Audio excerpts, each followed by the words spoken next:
menarik itu beliau memakai baju Baju warna hijau.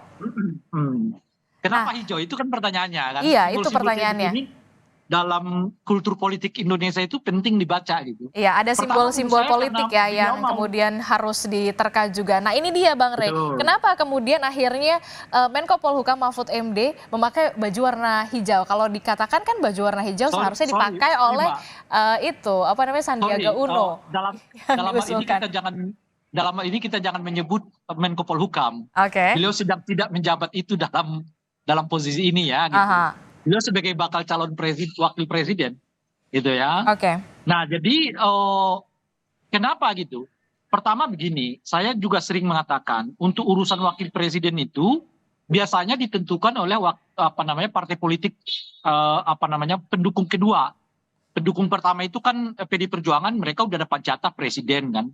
Oleh karena itu biasanya pendukung kedua yang akan memiliki istilahnya itu jatah untuk menempatkan siapa yang jadi wakil presiden untuk calon presiden yang didukung oleh partai politik pendukung utama gitu.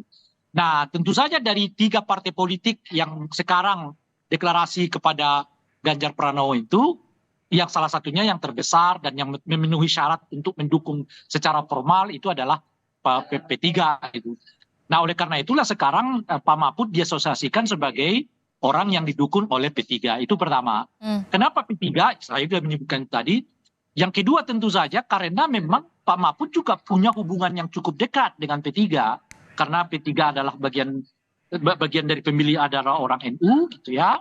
Partai yang cukup dekat dengan kelompok-kelompok Islam dimanapun dan seterusnya itu. Sehingga secara kultural kalau kemudian Pak Mahfud memakai baju hijau itu menggambarkan bahwa Pak Mahfud dekat dengan kelompok Islam manapun secara kultural yang berada di bawah lingkungan P3, kira-kira begitu tuh. Nah faktor yang ketiga mengapa itu dilakukan ya karena menurut saya P3 juga ingin mengambil efek elektoral dari pencalonan Ganjar sebagai calon wakil presiden. Harus kita ingat karena sebelumnya P3 udah mengusungkan nama Sandiaga Uno sebagai bakal calon wakil presiden dari P3, tetapi kemudian nggak diterima.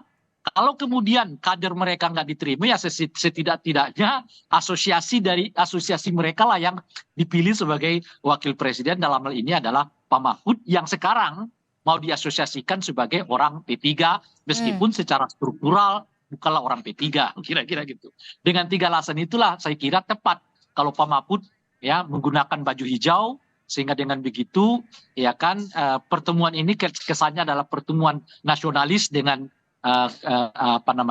religius, kira-kira begitu tuh.